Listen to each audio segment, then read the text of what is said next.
하시는 저와 여러분이 되시기를 주님의 이름으로 축원합니다. 우리 오늘은 팔복 중에서 온유한 자는 복이 있나니 라는 말씀으로 말씀을 나누기를 원합니다. 우리 주님께서 산상수훈에서 온유한 자는 복이 있나니 그들이 땅을 기업으로 받을 것이며 라고 말씀하셨는데, 정말 온유하면 이 세상에서 땅을 기업으로 받습니까?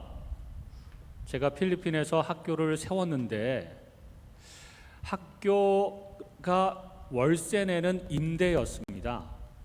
그래서 학교 땅을 부지를 좀 알아보려고 많이 다녔는데 아무리 해도 안 되더라고요. 비싸기도 하고 땅이 그렇게 좋은 땅이 있지도 않고.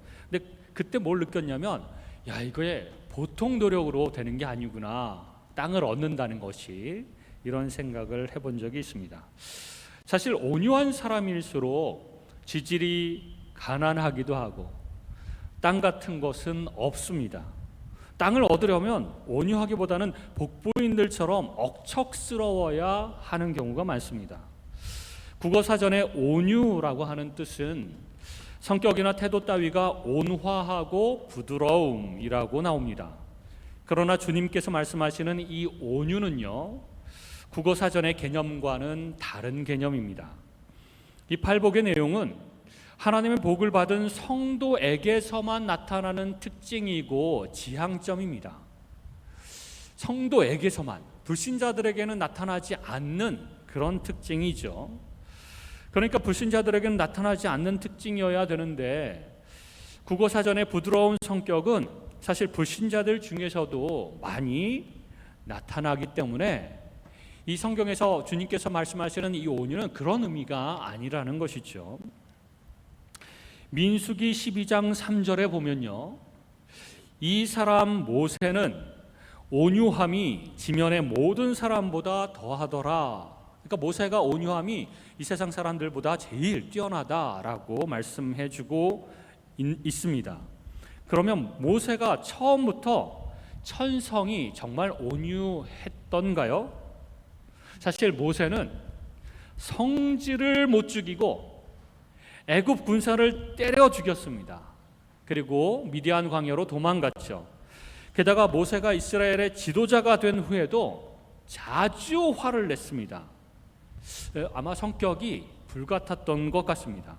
심지어 화가 나서 반석을 2번이나 지팡이로 내려쳤고, 하나님께서 한 번만 내려치라고 그랬는데 2번이나 심하게 내려쳤고, 시내산에서 십계명을 받아 내려왔을 때에 이스라엘 백성들이 우상을 만들고 그 금송아지를 우상 숭배하는 것을 보자 너무나도 화가 나서 그 하나님께 받은 십계명 돌판을 집어던져서 박살을 냈던 사람입니다.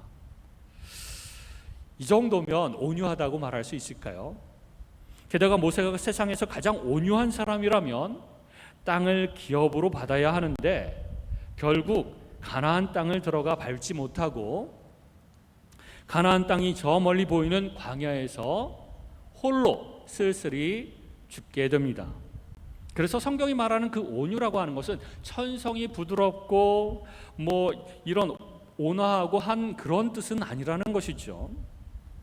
성경이 말하는 온유는 그런 기질이 아니라, 그런 천성이 아니라, 헬러 단어 프라우스라고 하는 뜻은 가난하고 억압받고 겸손하고 짓눌리고 낮아지고 애통하다라는 뜻을 다 두루두루 포함하고 있습니다. 그래서 성경의 온유는 천성이 부드럽고 다정한 성품이라기보다는 고난과 핍박을 통해서, 그리고 억눌림과 혹독한 훈련을 통해서 길들여진 상태를 의미합니다. 길들여진 상태가 바로 온유인 것이죠. 누구한테 길들여지는가? 하나님께 길들여지는 것입니다.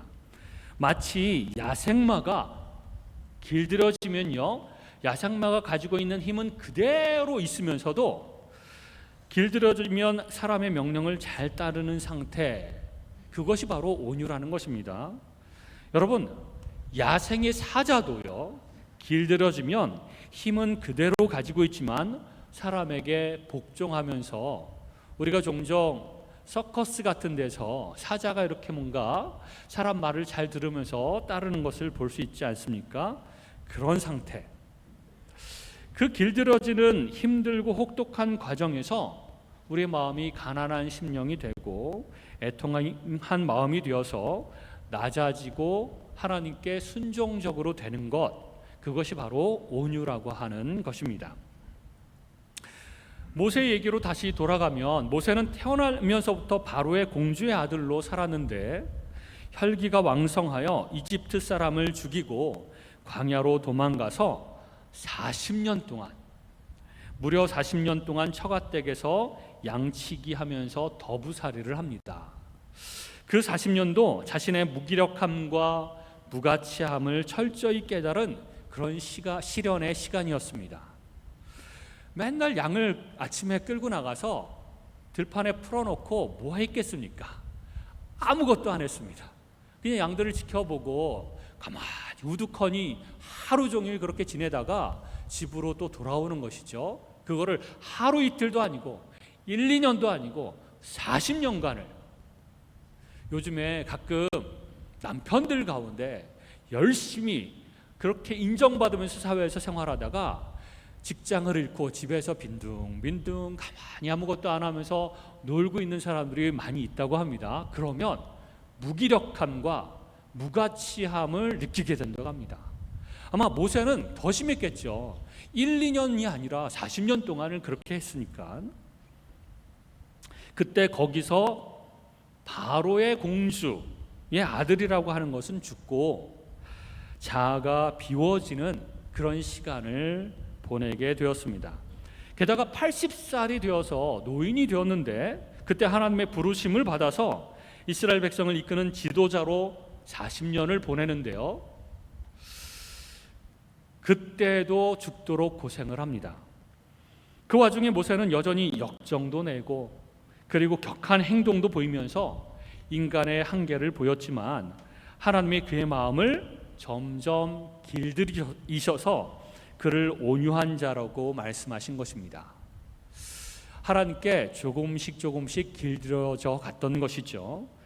민수기 12장 3절, 조금 전에 제가 읽었던 모세의 온유함이 지면의 모든 사람보다 더하더라 라고 하는 말이 왜 나왔냐면, 그 구절 바로 앞에 모세가 구스 여자를 아내로 삼았습니다. 이 구스 여인은 에티오피아 흑인이었는데요, 이방인이었습니다. 아마도 애굽의 노예였다가 이스라엘이 출애굽할 때에 함께 탈출했을 가능성이 매우 높습니다. 이스라엘 진 중에서 가장 낮고 비천한 여자였죠.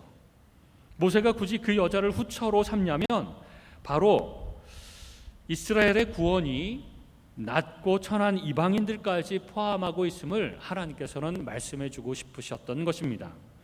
그런데 이때 모세와 가장 가까운 모세의 누나와 형 미리암과 아론이 모세의 지도자로서의 권위를 문제 삼고 비방하고 공격한 것입니다.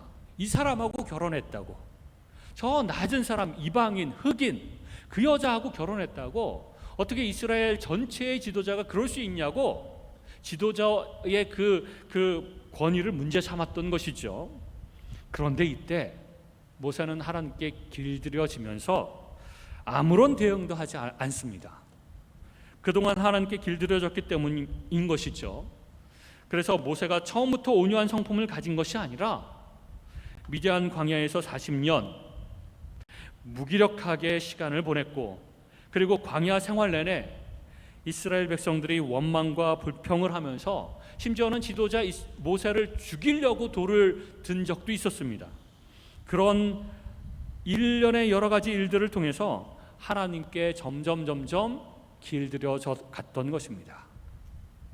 그 속마음이 얼마나 문드러졌겠습니까?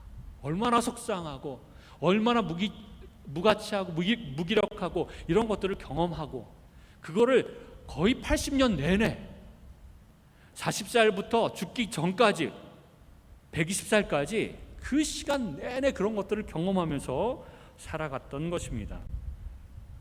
그러면서 내 힘으로 이 백성들을 설득하거나 다스릴 수 없으며 하나님께서 다루셔야 한다는 것을 점점 깨달아 가는 것입니다.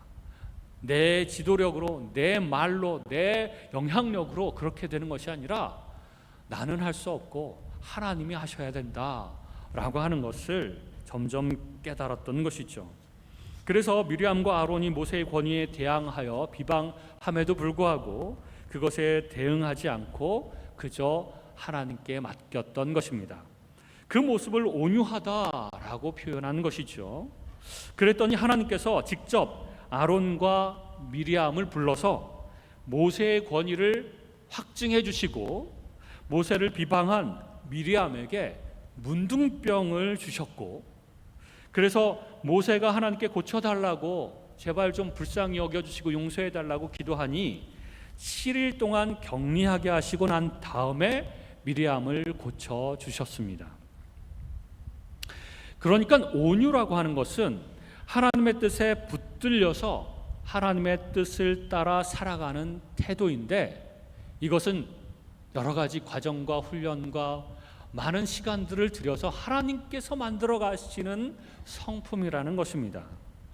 이게 하나님 백성의 존재 양식인데요, 우리는 점차로 나 자신에 대해서는 신뢰하지 않게 되고, 하나님이 내 삶을 하나님의 뜻대로 이끌어 가신다면 내가 가고 싶지 않아도 하나님께서 원하시는 방향으로 나를 이끌어 가신다면 내가 저항할 수 없겠구나 하면서 항복하는 것, 그게 바로 온유의 성품이라는 것입니다.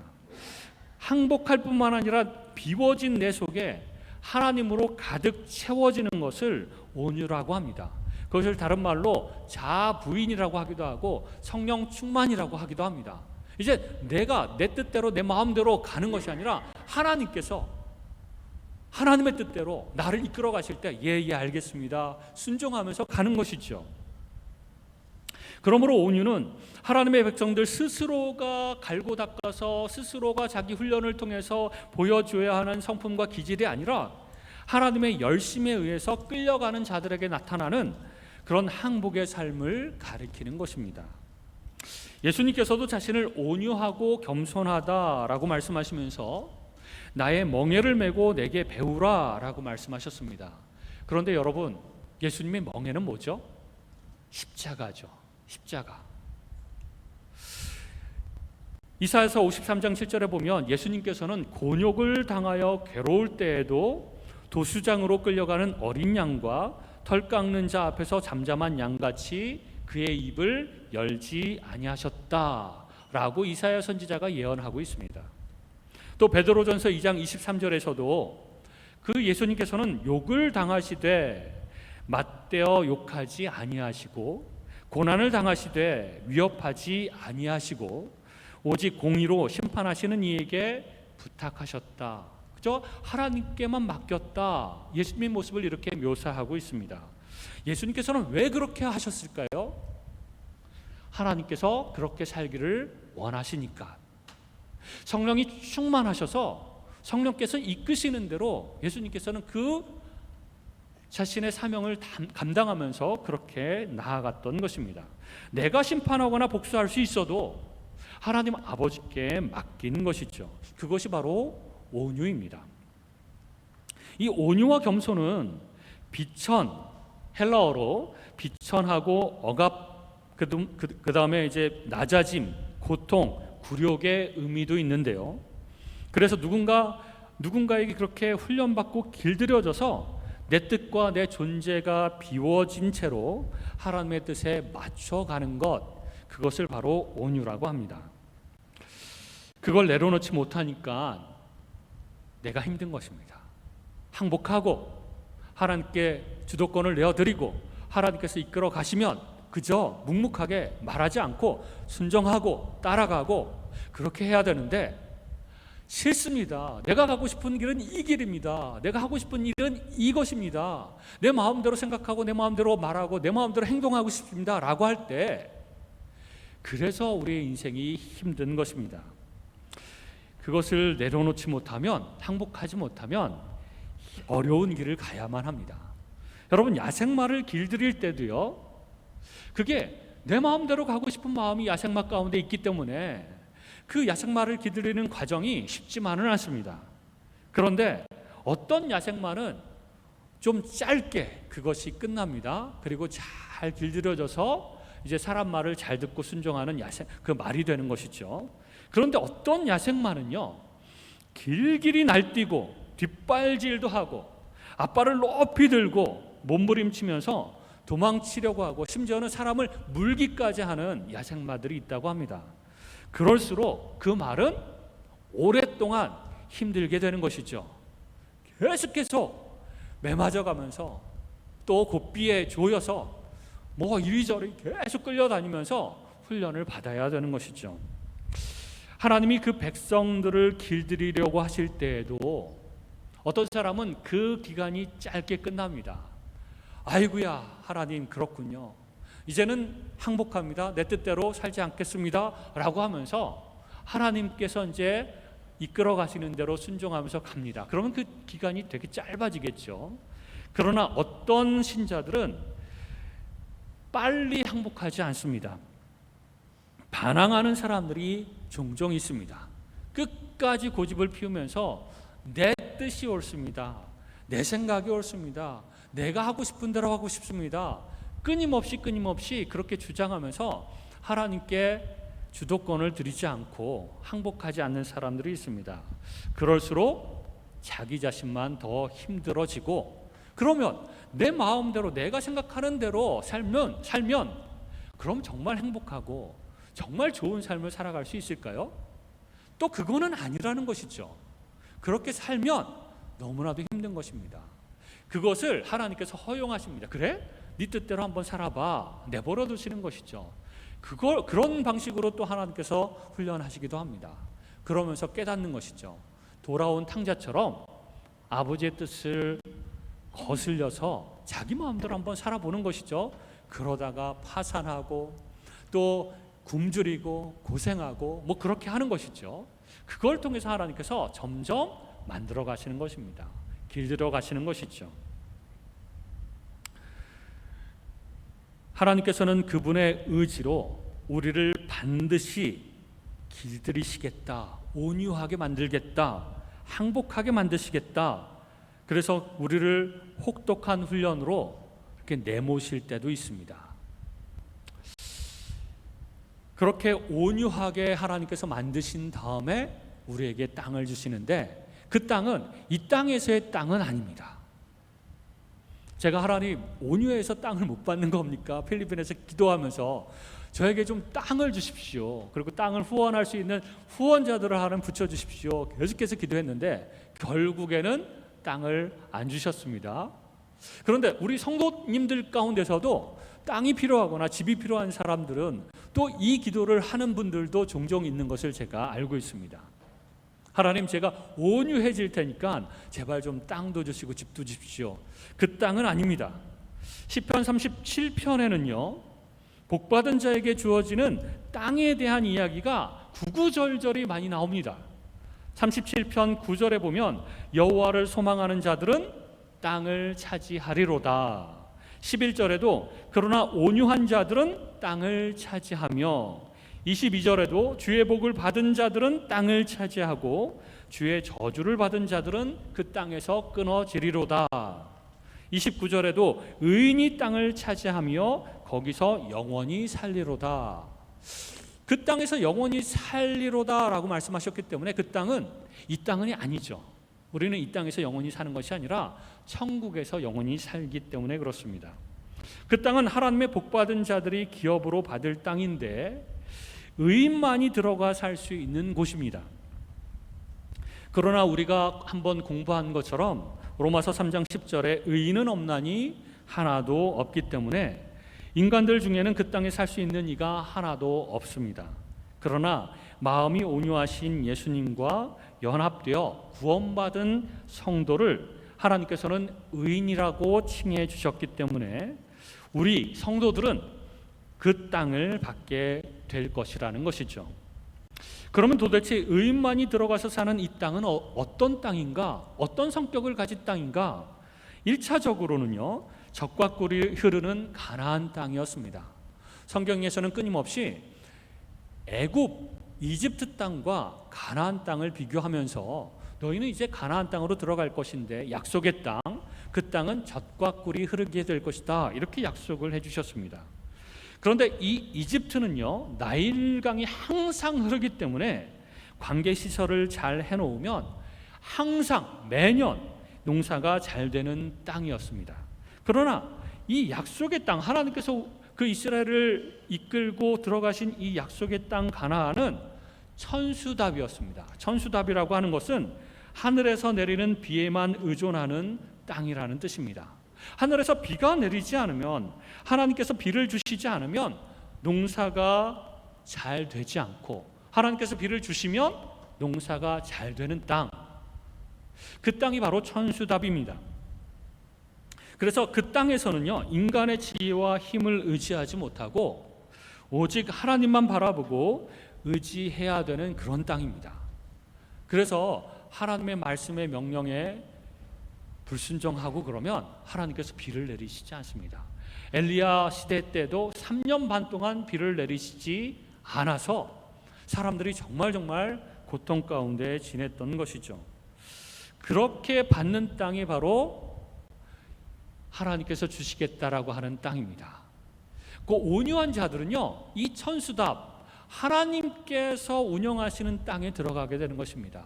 그래서 하나님께 무조건 순종하고 하나님 명령대로 삶을 살아가는 백성들은 하나님께서 복을 주시는 것이죠. 그런 땅이 바로 가나안 땅이었습니다. 또 이 땅은 궁극적으로는요, 하나님 나라를 의미합니다.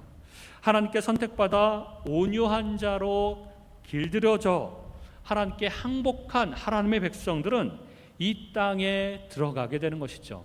하나님 나라에 들어가게 되는 것입니다.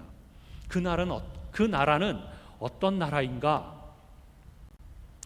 오직 내 힘으로 살아가지 않고 하나님께 항복하고 길들여져서 하나님의 뜻대로만 순종하는 온유한 사람들만 들어가는 땅, 온유한 사람들만 들어가는 하나님의 나라인 것입니다.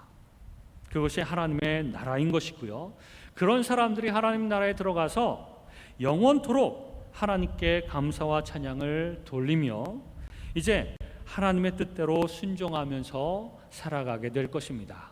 그것이 바로 궁극적으로 완성될 하나님의 나라의 모습인 것이죠. 우리 삶 가운데서 가난과 억압을 경험하고 짓눌리고 낮아지고 애통하는 일이 많은 것을 이상히 여기지 마십시오. 하나님, 나는 이제 하나님 예수님을 믿고 하나님의 백성이 되었는데 왜 아직도 내 삶 가운데서는 끊임없이 여러 가지 어려운 환난 이런 것들이 끊임없이 일어나는가요? 또 그 어려움이 일어났을 때 하나님께 기도하고 빨리 좀 해결해 주시고 없애주시라고 기도를 하는데도 왜 이렇게 없애주시지 않고 끊임없이 나를 따라다니나요? 하나님, 힘들어 죽겠습니다. 이상하게 여기거나 이해하지 못하는, 그래서 하나님을 원망하고 그럴 것이 아니라, 이게 당연한 거구나. 아직까지 내가 길들여지지 않아서, 아직까지 내가 하나님 앞에 항복하지 않아서, 그리고 철저하게 하나님께 주도권을 드리고 하나님 말씀에 순종하면서 따라가지 못하기 때문에 하나님께서 나를 훈련시키시고 길들이시고 항복하게 하시려고 이런 일들이 일어나는구나 라고 생각을 해야 된다는 것이죠. 진짜 하나님이 선택하시고 사랑하는 백성이라면 하나님께서 그 과정을 통해서 길들여 가는 중이기 때문에 그렇습니다. 그러므로 여러분, 야생마처럼 도망가려고도 하지 않고 몸부림치려고 하지 않고 빨리 항복하고 빨리 순종하기로 결심하고, 그리고 내 삶에서 어떻게든 하나님의 뜻을 따라서 살아가려고 하고, 내 뜻은 좀 내려놓고 내가 원하는 것도 좀 내려놓고 끊임없이 하나님께서 원하시는 대로 살아가려고 할 때에 우리는 더 빨리 온유한 성품을 가지게 될 것입니다. 그리고 온유한 성품을 가지고 하나님께 순종하면서 한 걸음 한 걸음 살아갈 때에 하나님께서 이끌어 가시는 그 삶이 얼마나 복된 삶인지를 경험하게 될 것입니다. 그리고 그 마음이 준비되었을 때 이제 하나님 나라에 들어가게 될 것입니다. 그러므로 오늘 이 말씀을 마음으로 받으시고 하나님 더 빨리 항복하고 더 빨리 길들여질 수 있도록 저를 계속해서 훈련시켜 주시고 그런 마음을, 그런 온유의 성품을 하나님 가질 수 있도록 하나님 도와주옵소서라고 기도하며 주님 앞에 나아가는 저와 여러분이 되시기를 주님의 이름으로 축원합니다. 기도하겠습니다.